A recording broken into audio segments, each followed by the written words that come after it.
Okay, hello gamers. Today is July 16th. We've got some Guild Wars 2 news. July 16th release notes need to be covered. Note to users of third-party programs. I'm going to just cover all of this right here. Your add-ons might break. Get over it. That's it. That's what that always says. General. Updated the behavior of the away from keyboard timer that returns players to the character select screen after extended periods of inactivity.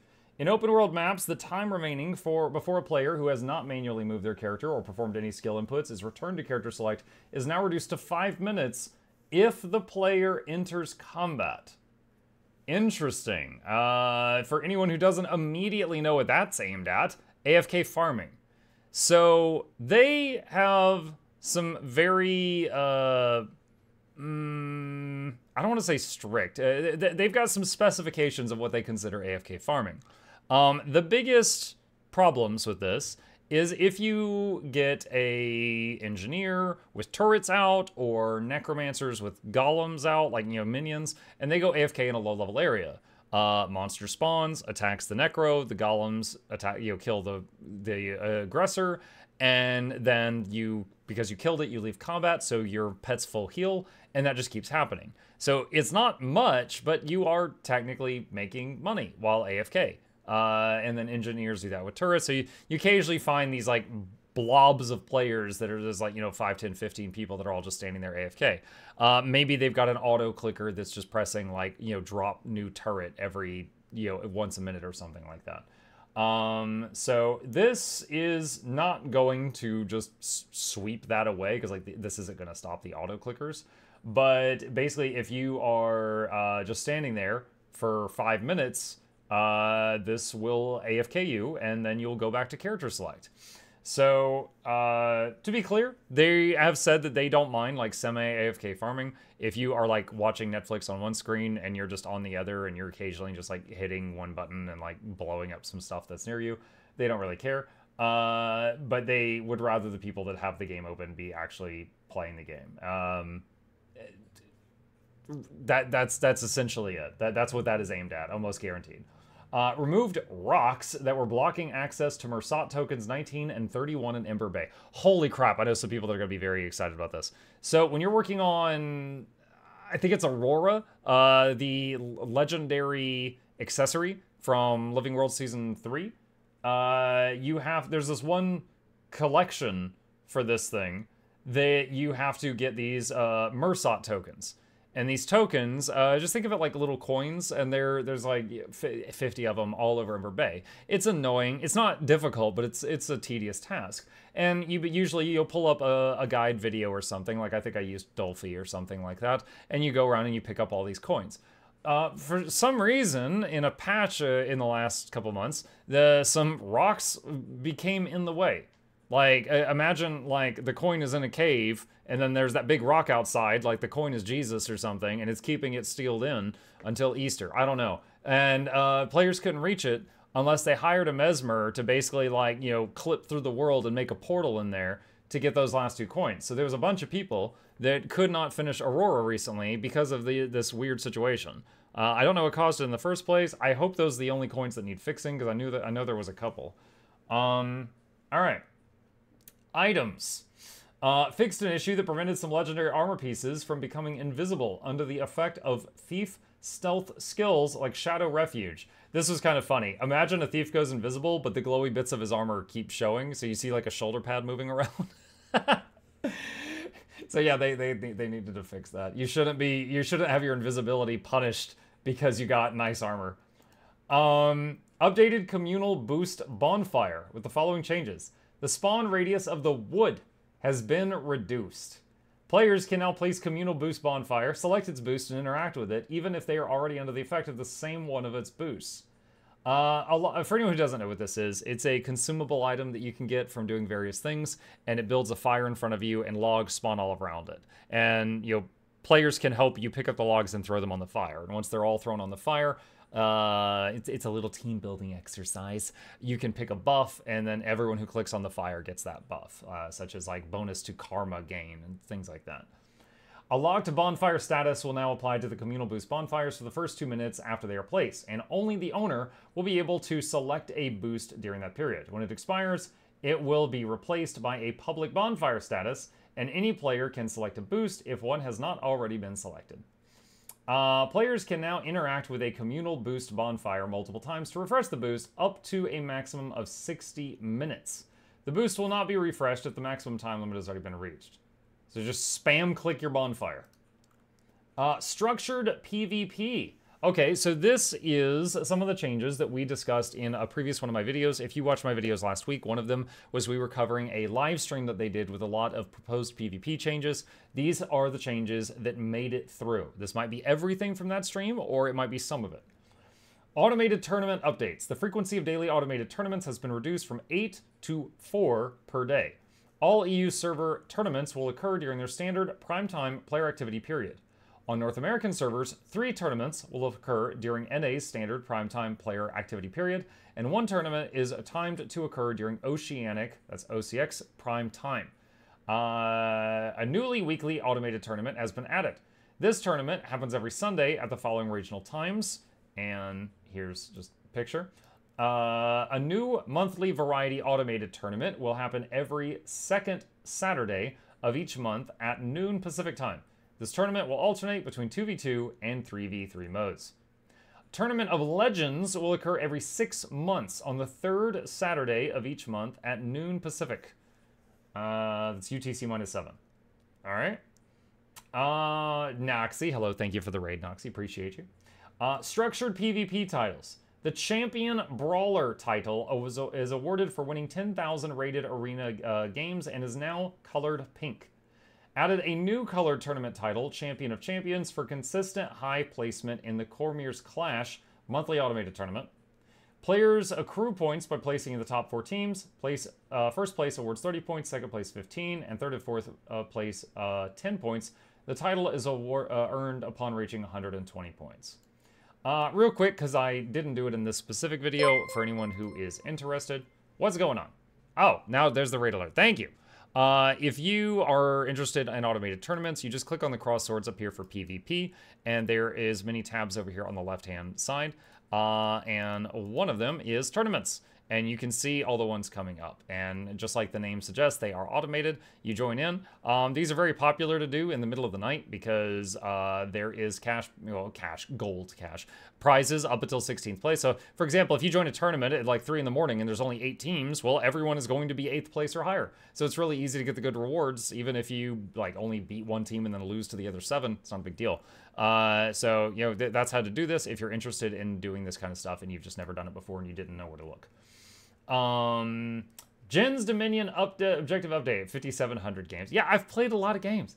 It's just like it's just, I don't like it currently. I've played quite a few. Jin's Dominion objective update. The lamp map objective has received several, I just realized the text is going slightly off the screen up here. Let me see if I can fix that. All right, that's better. All right, Jin's Dominion map. The lamp objective has received several updates. The objective now requires channeling rather than being awarded by standing in the circle. The special action button is no longer granted to the whole team, only the player who channels the lamp. Leaving the lamp now causes subsequent uses to apply weakened soul for longer duration. The maximum penalty lasts for 30 seconds, refreshing when you enter or exit the lamp. The reason is they do not want you to just go in and out of the lamp juking people repeatedly. If you go in or out, it's a doorway with a cooldown. Special action keys have been updated. And now they mentioned this during the live stream, but because now it gives the special action key to the whole team and not just to, or I'm sorry, I said that backwards. Because it now gives it to one person and not just the whole team, then they have been able to buff it and make it stronger. So the special action key will be one of these. Giant Meteor, no longer a ground target, is now unblockable and requires a targeted enemy. So you dodge it. The meteor will be attached to the target upon casting. So similar functionality to how Dragon's Tooth works after its rework. Disenchantment Field has been replaced by Waters of Life, a ground-targeted AoE that revives allies and finishes downed enemies within its radius. Finishes downed enemies? Waters of Death, more like it. Waxing Doom has been replaced with Starfall, which damages and launches enemies in a radius around the player. Using Starfall on an enemy capture point will instantly neutralize it. I hope it looks like Warcraft 3's Starfall, because I always thought that spell was beautiful. Fixed an issue that prevented jumping players from being counted as present in the market, which is the middle capture circle. I never knew about that one. That's funny. No mention of them fixing the background music for that map. That's the only PvP map with no music. World v World. General. This update focuses on changes in some aspects of World v World scoring, as well as some siege updates and various World v World quality of life improvements. These next few changes are part of an ongoing effort to make scoring feel healthier and make fighting for structures feel more valuable. We will monitor the impacts of these changes and adjust as needed to maintain healthy scoring as play patterns evolve. The victory point values from skirmishes will now be weighted based on player activity during the skirmish. The war score awarded for capturing objectives has been increased and will additionally increase based on the objective's tier when it's captured. The war score awarded for defeating an enemy player in World vs. World is increasing from 2 to 3. So get your murder on. These changes are focused on making gameplay in and around sieging structures feel healthier, paying particular attention to the tools the defenders have available. We continue to strive to make both attacking and defending feel good for players. Objective contesting conditions are changing. Objectives will now become contested if the Lord is put into combat or if a gate or wall is damaged below 98% health. So, the big thing there is if you run up to a gate that's 100% health and you hit it one time and it goes to 99, it's not going to suddenly say contested on the map and be blaring sirens. Which was honestly kind of funny to do, but it makes sense. They want you to have to put in a modicum of effort in order to have the thing say contested on the map.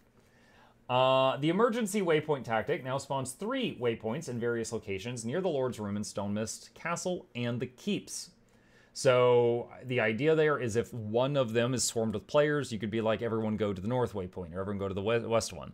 I believe they said during the broadcast last week that all the waypoints still have the same name, so like they'll all be named Stone Mist, but if you link one in chat, like everyone port here, link, then it will be the correct link.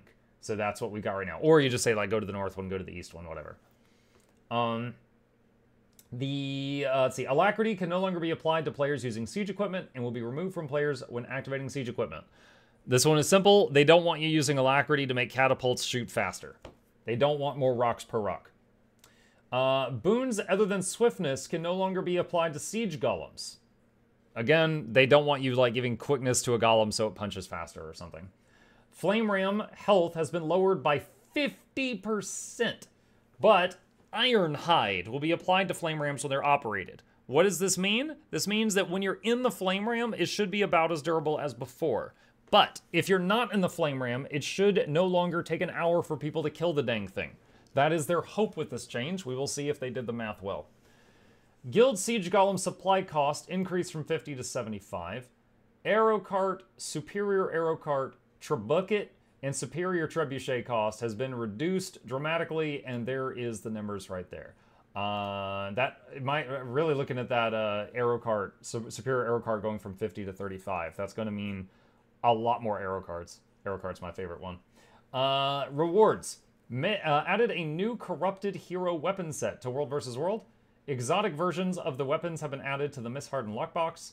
Ascended versions of the weapons can be acquired from a new Mystic Forge recipe utilizing rare hero weapons, which are required from the hero weapon reward track.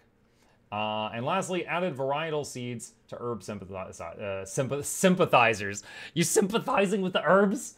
Forget salads. No, varietal seeds are used for making ascended food. It is a task that people that do ascended food cooking, like if you're in a raid group and you didn't know this and that you're even eating the ascended feast, the one guy there's been spoiling you. It is a tedious task that you do every day in order to make ascended food. And now there is a chance that varietal seeds will just pop from the herb synthesizers in World v World, which is pretty neat. You know, occasionally you just find a Happy Meal in there. So that's something that you'll absolutely be able to sell in the trading post if you're not a chef. That is a pretty cool thing. I think it's neat. Just like when they did the convergences and they added a chance for the supreme runes of holding to drop from convergences, I think that was a good change, because just on occasion, so, you know, you got that little bit of hope that, you know, really exciting drop is going to happen, and you know, it would happen from time to time. It's pretty cool. That's it. That's it. I'm going to refresh the page just to make sure that they didn't add anything new. There's a couple of confused and sad emotes down here. That is it. That is it for the day. So some PvP changes, some stuff against AFK farmers, and a few quality of life things. Someone said there's some new stuff in the shop I should show off. Okay. All right. I haven't restarted my game yet. I don't know if I'm going to see it yet. So, okay. Hold on. So we'll just pull the patch notes back up here for just a second. I will restart my game and see if I can showcase the new things. Yes. I have to run my Guild Wars 2 as an administrator so that my add-ons work. Okay. It is downloading the patch and looking at a picture of Zoja. She's not going to be on the patcher anymore after Janthier comes out. Okay. Logging into the game. There's a flashbang. Is PvP Rush live? Not sure yet. I'm logging back in. 4 wins should be next week. Option to buy more than one Blackline key at a time appears to have been removed as well. The option to buy more than one Blackline key? What? They would sell those things in like packs. Hold on, I'm going to check that. I'm going to check that. Alright, it's loading into the game. Bear greater than Zoja. I think a bear would win in a one-on-one fight unless Zoja gets prep time. Alright, here we go. Opening up the gem star. Alright, File Slinger outfit. Oh my god. Alright, I don't know whose hair that is, because my character is bald, so that means this comes with a wig. But very steampunk. Apologies. It has been pointed out to me that the patch notes are still on screen. It has been fixed. So, here we go. It comes with somebody's hair. I don't know whose. And I like it, though. I like it. It's very Boost Goose. Yeah, the top hat, the goggles, swath hair. Dude, there's like vials on the gloves also, and on like a satchel on the belt, and on your hip, and on your belt. There's a lot of vials. Vials? Vials. What is this? File Slinger Manticore. Also has files back here. Very interesting. Manticore. Oh yeah, there it is. I was gonna say, don't manticores usually have like a scorpion tail in mythology? And then I saw there is sort of some stingers back there on the tail. That's pretty good. Like cleft hoofs over here. This is an interesting creature. It's like kind of just bland colors, and then there's like all this detail back here on like the saddle and stuff. That's pretty neat. That's pretty neat. Alright, someone said something about keys. Hold on. Blackline key. Gift. Wow. Yeah. That's, wow. So usually you can buy keys, either 1 at a time, 5 at a time, or 10 at a time. So like, let's say, I frequently do giveaways. And so sometimes people be like, I'm like, hey, you've won $20 worth of whatever you want. What do you want? And they'll be like, I just want keys. And so I'll be like, 10 key. It might be like, 27 keys or something. So I'm like 10, 10, 5, 1, 1. And it's annoying, but this is even worse. This is even worse. Like, I wish you could just like choose how many you want to buy, and then that's it. Is it 25? Yeah. So that's odd. That's odd. It was 1, 5, 25. Okay, 1, 5, 25. All right. Let's see. Let's check the other usual stuff that frequently changes. Chromatic Assassin was already there. That's the stuff that looks like it's Razor RGB. Let's check Black Lion Chest and see if those have changed at all. And let's see, Etherbound stuff. Neon Demon, I believe, was there before. And Divine Radiant Sword. I don't remember if this was here. If this wasn't here, this is the Divine Radiant Sword. It's got a solid hilt, but a blade made of light, it looks like. Which kind of makes me think of Hollow Smiths. There you go. I don't know if that was already there or not. So there's a picture of that. And you can choose if you want it for yourself. Okay. I think that's it. That's all the changes I know of that were added to the game today. That's all the news I've got. If you've got any questions, problems, thoughts, concerns, or want to point out anything I missed, put it in the comment section down below, and I will fight you there.